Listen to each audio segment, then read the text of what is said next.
नमस्कार मंडळी, श्री स्वामी समर्थ. स्वागत आहे तुमचं माझ्या यूट्यूब चॅनलवरती. आजचा दिवस तुम्हा सर्वांना खूप छान, सुखाचा, आनंदाचा आणि समाधानाचा जाऊ देत, हीच मी स्वामींच्या चरणी प्रार्थना करते आणि आजच्या या नवीन व्हिडिओला सुरुवात करते. पण त्या अगोदर तुम्ही माझ्या चॅनलवरती जर नवीन असाल तर चॅनलला पण लगेच सबस्क्राईब करा आणि कमेंटमध्ये श्री स्वामी समर्थ लिहायला अजिबात विसरू नका. उद्या 14 जानेवारी बुधवार या दिवशी आलेली आहे मकर संक्रांती आणि या शुभ दिवशी सर्वांना माझ्या हार्दिक शुभेच्छा. मकर संक्रांती हा वर्षातील पहिलाच सण असून असं मानलं जातं की या दिवशी सूर्य जेव्हा एका राशीतून दुसऱ्या राशीत प्रवेश करतो तेव्हा आपल्या जीवनात चांगल्या दिवसांची सुरुवात होते. आणि या दिवशी तिळाचे अनन्यसाधारण महत्त्व आहे, कारण तिळामुळे शनिदेव आणि सूर्यदेव हे दोघेही प्रसन्न होतात आणि त्यामुळे या दिवशी तिळाचे दान, तिळगुळाचा वापर याला विशेष महत्त्व आहे. मकर संक्रांतीच्या दिवशी सकाळी अंघोळ करण्यापासून ते स्वयंपाकापर्यंत तिळाचा वापर हा सर्वत्र केला जातो. देवांना स्नान घालताना देखील पांढरे तीळ वापरले जातात आणि सूर्यदेवाला जल अर्पण करताना सुद्धा तिळाचा वापर केला जातो. कारण हे सर्व करण्यामुळे घरातील वातावरण पवित्र होतं, वाईट दोष दूर होतात आणि घरात सुख, शांती, समृद्धी कायम राहते. तसेच यावर्षी यंदा मकर संक्रांतीला एकादशीचा योग सुद्धा जोडून आलेला आहे, जो अगदी दुर्मिळ आहे. त्यामुळे या दिवशी केलेले उपाय आणि सेवा अत्यंत प्रभावी ठरतात. आज मी तुम्हाला सांगणार आहे एक अतिशय प्रभावी उपाय, जो म्हणजे मकर संक्रांतीला गाईला खाऊ घालणे. आणि असे केले तर शत्रू तुमच्या समोर येऊन माफी मागेल, घरातील 7 पिढ्यांचं दारिद्र्य नष्ट होईल, घरातील सर्व लोकांची प्रगती होईल, समृद्धी आणि उन्नती होईल, घरात अखंड लक्ष्मी नांदेल आणि सर्व वाईट अडचणी, संकट आणि नकारात्मकता दूर होतील. आणि या उपायासाठी कोणती वस्तू गाईला खाऊ घालण्यासाठी वापरायची आहे, कोणत्या वेळेत हा उपाय करायचा आहे आणि तो कसा करायचा आहे, याबद्दलची संपूर्ण माहिती आजच्या व्हिडिओमध्ये मी तुमच्यासोबत शेअर करणार आहे. त्यामुळे व्हिडिओ हा स्किप न करता शेवटपर्यंत नक्की पहा, जेणेकरून तुमच्यापर्यंत योग्य ती माहिती पोहोचेल. आणि तुम्ही माझ्या चॅनलवरती जर नवीन असाल तर चॅनलला पण लगेच सबस्क्राईब करा आणि बेल आयकॉनला पण प्रेस करा, म्हणजे मी जेव्हा कधीही नवीन व्हिडिओज अपलोड करेन त्याचं नोटिफिकेशन सर्वात आधी तुम्हाला मिळेल आणि तुमचा एकही व्हिडिओ हा मिस होणार नाही. तसेच खाली असलेल्या हाईप बटनवर सुद्धा क्लिक करा. तर मंडळी, मकर संक्रांतीच्या दिवशी सूर्यदेवाची पूजा करणं आणि सूर्यदेवाला जल अर्पण करणं हे खूप शुभ मानलं जातं. असं मानलं जातं की या दिवशी सूर्यदेवाला जल अर्पण केले की ते अत्यंत प्रसन्न होतात आणि आपल्या जीवनातील सर्व संकट, अडचणी आणि अडथळे दूर होतात. तसेच मकर संक्रांती हा नवीन पिकाच्या आगमनाचा सण मानला जातो, ज्या दिवशी लोक नवीन पिकासाठी देवाचे आभार मानतात आणि सूर्यदेवांची पूजा केल्याने व्यक्तीला शारीरिक, मानसिक आणि आध्यात्मिक ऊर्जा ही प्राप्त होते. तसेच या दिवशी पवित्र नद्यांमध्ये स्नान करून दान केल्यामुळे पुण्य प्राप्त होते आणि जीवनात सकारात्मक बदल घडतात, तसेच समृद्धी येते. मकर संक्रांतीच्या दिवशी काही प्रभावी उपाय आणि सेवा केल्या तर त्याचे फळ हे अनेक पटीने मिळते. आणि जेव्हा मकर संक्रांती आणि एकादशी तिथी ह्या एकत्र येतात तेव्हा त्या दिवशीचं महत्त्व खूप जास्त वाढते. कारण या दिवशी घरोघरी गायीची पूजा देखील केली जाते आणि गोदान किंवा गोसेवा केली जाते. तसेच एकादशी तिथी सुद्धा ही गायीला समर्पित आहे, त्यामुळे आपण या दिवशी गायीला खाऊ घालून सेवा केली तर त्याचं फल हे अत्यंत प्रभावी ठरतं. आणि म्हणूनच जर तुमच्या मनात खूप दिवसांपासून एखादी इच्छा असेल, कष्ट करूनही ती जर पूर्ण होत नसेल किंवा घरामध्ये सतत वादविवाद आणि क्लेश होत असतील, नात्यामध्ये गोडवा नसेल किंवा कोणत्याही कामात यश मिळत नसेल, घरात गरिबी आणि दरिद्रता कायम राहत असेल तर तुम्ही हा उपाय नक्की करावा. कारण या उपायाने घरातील वादविवाद दूर होतात, शत्रूचा त्रास संपतो, गरिबी आणि दरिद्रता नष्ट होते. तसेच घरातील सर्व लोकांच्या प्रगतीसाठी आणि समृद्धीसाठी हा उपाय खूप उपयुक्त ठरतो. तर या उपायासाठी तुम्हाला मकर संक्रांतीच्या दिवशी सकाळी लवकर उठायचं आहे, स्वच्छ स्नान करायचं आहे आणि अंघोळीच्या पाण्यात थोडेसे पांढरे तीळ टाकून स्नान करायचं आहे.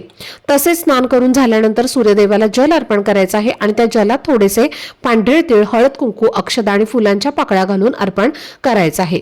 कारण सूर्यदेवाला जल अर्पण करून प्रार्थना केल्याने संपूर्ण मकर संक्रांतीचं शुभ फळ हे प्राप्त होतं. तसेच जल अर्पण करताना ओम गृणी सूर्याय नमः या मंत्राचा जप करायचा आहे. सूर्यदेवाला जल अर्पण करून झाल्यावर लगेच आपल्या देवघरातल्या देवांची विधिवत पूजा करायची आहे.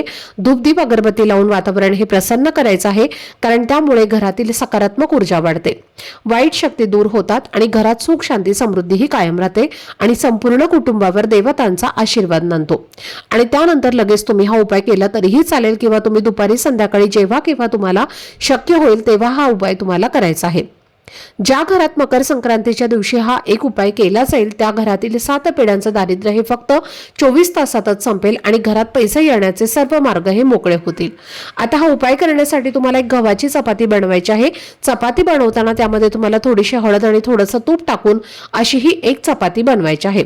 आणि शक्यतो जेव्हा तुम्ही स्वयंपाक करणार आहे तर पहिलीच चपाती तुम्हाला अशी बनवायची आहे, तर ती चपाती एका ताटामध्ये काढून घ्यायची आहे आणि त्या चपातीवर तुम्हाला थोडेसे पांढरे तीळ ठेवायचे आहेत। पांढरे तीळ नसतील तर काळे तीळ सुद्धा तुम्ही ठेवू शकता आणि त्या तिळावर तुम्हाला एक गुळाचा खडा ठेवायचा आहे आणि त्यानंतर तुम्हाला एका ताटामध्ये ही चपाती काढून घ्यायची आहे। सोबत हळद कुंकू अक्षदा पाणी घ्यायचं आहे आणि एक दिवा शक्य असेल तर तो प्रज्वलित करून घ्यायचा आहे आणि या सर्व वस्तू घेऊन तुम्हाला गायीजवळ जायचं आहे। सर्वप्रथम तुम्हाला हे पाणी गायीच्या पायावरती टाकायचं आहे, गायीला हळद कुंकू लावायचं आहे आणि दिव्याने ओवाळायचं आहे। त्यानंतर ही चपाती तुम्हाला तशीच उचलायची आहे आणि तुमच्या हाताने तुम्हाला गायीला खाऊ घालायची आहे। शक्य असेल तर गायीच्या जिभेचा स्पर्श हा तुमच्या हाताला होईल अशा पद्धतीने खाऊ घाला। असं म्हटलं जातं की जर आपल्या हाताला गायीचा स्पर्श झाला म्हणजे जिभेचा स्पर्श झाला तर तिथेच आपले सर्व वाईट भोग कर्म पाप ही नष्ट होतात आणि 33 कोटी देवी देवतांचा आशीर्वाद हा आपल्याला प्राप्त होतो। शक्य असेल तर नक्की घाला आणि नसेल शक्य तर मग तशीच ताटामध्ये ठेवून तुम्ही गायीला खाऊ घालू शकता। त्यानंतर गायीला 11 प्रदक्षिणा करायच्या आहेत आणि प्रदक्षिणा करत असताना ओम नमो भगवते वासुदेवाय नमः या मंत्राचा जप करायचा आहे आणि शेवटी तुम्हाला तुमच्या उजव्या हाताचा स्पर्श हा गायीला करायचा आहे आणि तुमच्या मनातील इच्छा तुम्हाला व्यक्त करायची आहे। तर अशा पद्धतीने हा एक छोटासा उपाय तुम्हाला बुधवारी मकर संक्रांतीच्या दिवशी करायचा आहे। त्याचबरोबर या मकर संक्रांतीच्या दिवशी बघा षटतला एकादशी सुद्धा आहे। षट म्हणजे 6 आणि तिल म्हणजे तीळ, तर या दिवशी 6 प्रकारे तिळाचा वापर आपल्याला करायचा असतो। तर तुम्हाला या दिवशी काय करायचं आहे पहा, अंघोळीच्या पाण्यामध्ये तीळ टाकायचं आहे, जेवणात तिळाचा वापर करायचा आहे, सूर्यदेवाला जल अर्पण करताना तीळ वापरायचं आहे, गायीला सुद्धा तिळगुळ आणि चपाती खाऊ घालायची आहे। त्याचबरोबर पहा या दिवशी इतरांना तिळगुळ तुम्हाला द्यायचे आहेत आणि तुम्हाला गोड गोड बोला अशा शुभेच्छा सुद्धा सगळ्यांना द्यायच्या आहेत आणि शक्य असेल तर घरामध्ये तिळाचा होम सुद्धा तुम्हाला करायचा आहे। म्हणजे या दिवशी पहा 6 प्रकार तुम्हाला तिळाचा वापर जो आहे तर तो करायचा आहे आणि हा योग जो आहे तर तो खूप दुर्मिळ आहे। प्रत्येक वर्षी हा असा योग जुळून येत नाही, पण यंदा संक्रांतीलाच हा योग जुळून आलेला आहे, त्यामुळे तुम्ही हा उपाय नक्की करा। त्यामुळे सुद्धा तुमच्या घरामध्ये अनेक चांगले सकारात्मक बदल जे आहेत तर ते तुम्हाला होताना जाणवतील।